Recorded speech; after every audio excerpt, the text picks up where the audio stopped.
My colleague made a false accusation against me and my company terminated me without an investigation, so I destroyed all their lives. I held a management position at a company. I asked a non-management employee of the opposite intimacy to step into another room to discuss her performance away from other employees. She was going through a divorce and had made a few mistakes, and while I didn't want to embarrass her, I did want to make sure the mistakes were addressed. She acknowledged it and thanked me. An hour later I was escorted from my office by security and was informed by my boss that an intimate harassment complaint had been made and proper protocol was to suspend me. I asked what it was and was told, "We need to investigate. I can't disclose that." He assured me that it shouldn't take long and if I wasn't guilty of anything, I'd be paid for the time out. I again asked what the accusation was and was told that as there was an ongoing investigation I was not permitted to know, but if they had questions, I would be contacted. I wasn't happy, but knowing that I didn't do anything wrong, I left the building. Later that night, I received a notification on my phone that my email password was incorrect. After 2 days, I called my boss asking for an update and was told he was not available but I would hear something soon. I began calling daily and received the same response. Finally, I received a letter in the mail informing me that I was terminated for exposing myself and requesting intimate favors from an employee. The employee listed was the young lady I had pulled into the side room. I immediately called up my boss and was told, he is unavailable, and said to say the matter is closed. My buddy, the IT guy, messaged me on Facebook asking what happened as he'd been told to deactivate my accounts. When I told him the whole story, he replied, "You took her into the X room. Dude,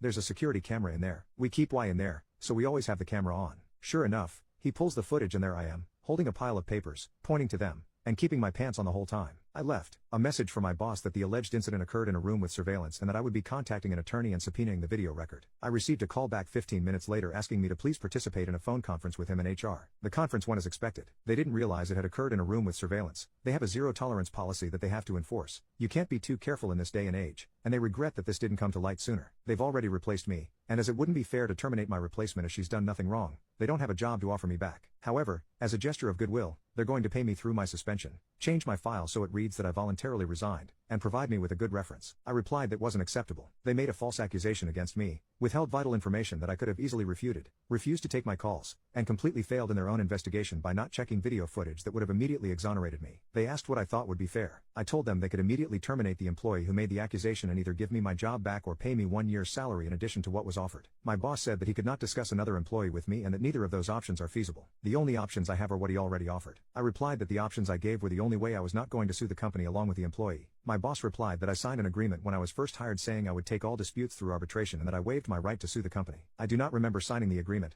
and I have not seen it, but it apparently says that I will take all disputes to arbitration. I will bear the costs of arbitration, and I will accept the decision in arbitration. He stated that I would not fare any better in arbitration than he's already offered and I'll be out the money to cover the arbitration. I feel like I'm being bullied here, and don't think he would have scheduled a phone conference with such immediacy if he didn't think the company was vulnerable to a lawsuit. I'm waiting on a callback from a few employment attorneys. Do I have a case? Am I wrong to feel that this is unacceptable? Update 1. Quite a bit has happened in the last few weeks. A friend of mine at another company, after hearing what happened, told me his company had an opening. I applied, interviewed, and at the end the manager asked me what I'd like to be called. 2 days later I got a call saying they'd gone with another candidate. My friend admitted to me that he'd gotten some flack for recommending me. Apparently, HR had worked with one of the employees at my former company and called the employee to ask what the deal was with me. To which the employee responded, he got fired for intimately assaulting a subordinate. I think he's actually being charged criminally. I'm literally crying as I type this. It's a nightmare that won't end. Long story short, I lost my poop and called up my old company. The boss wouldn't get on the phone with me, had an attorney draft a letter of demand and send it off, had another phone conference scheduled. They once again regret that an employee provided a reference outside of the prescribed channels. The employee was coached on the proper way to handle such requests. My attorney informed them that in addition to wrongful termination, we would be adding defamation to our complaint against them. They insist that they have not broken any laws and they cannot control the actions of an individual employee who went against company policy. So we're at an impasse there. Either I move ahead against them, or I walk away. At this point, I'm ready to drag this through court. I tried to take the high road and go elsewhere, but they're regretting a lot that they've done to me without any action to correct it. Oh, I almost forgot. A few days after my last post, they sent me a packet of papers, standard non-disclosure notifications, COBRA, and a blank copy of the arbitration agreement for me to sign. Why a blank one, you ask? Well, it seems somebody effed up. They weren't making people sign when I was hired, and HR never bothered to have me sign the agreement when I worked there. I of course have signed nothing that they sent me including that agreement. I considered allowing arbitration if they pay the costs and I have approval over who is selected, but my attorney has advised me not to do that. I wish I had better news to report. Things aren't as hopeless as they'd first seemed, but not as easily fixable either. As for the employee who made the accusation, I know you're eager to hear, but at this point, I can't comment on what's happening there. Update 2. Everything has been resolved, and I've been wanting to give you guys an update but had to wait until my lawyer gave me the okay to talk about things. So let's start from the beginning. I pulled one of my direct reports, Deborah, into another room to discuss a few mistakes she made, but did not discipline her further. After this, she went to Joyce, one of the managers above me but not in my direct line of report, equal to my boss in terms of reporting structure. When Joyce heard that I had taken Deborah into another room without any witnesses, she said to her that it was unprofessional. Apparently,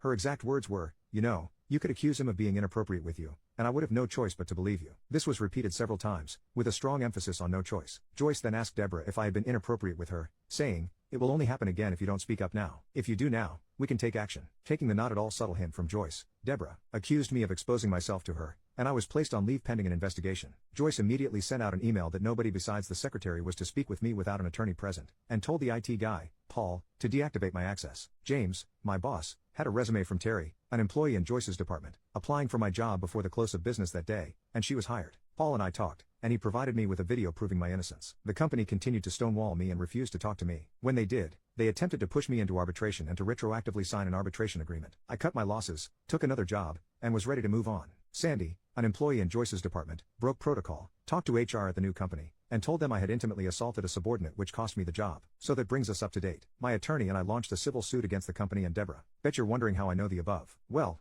good old Joyce said she'd protect Deborah if she came forward. Unfortunately, that only extended to her job. So when she was named individually in this suit, corporate told her they would not be providing her an attorney. After realizing that she'd be putting her house up for collateral, she was all too willing to throw Joyce under the bus. Joyce went to Paul, the IT guy, who was one of her reports, and gave him a list of footage to be procedurally wiped as part of an archive clearout. He pointed out that the incident with me was on that list and part of an ongoing investigation. Joyce told him that it was no longer needed and to go ahead and wipe it. He refused, citing the fact that it would still be requested in the event that the suit moved forward. She told him to pack his things as he was being terminated for insubordination. He called the company attorney and informed her what had happened. The aftermath. Several things happened at once, so I'll try to keep them as chronological as I can.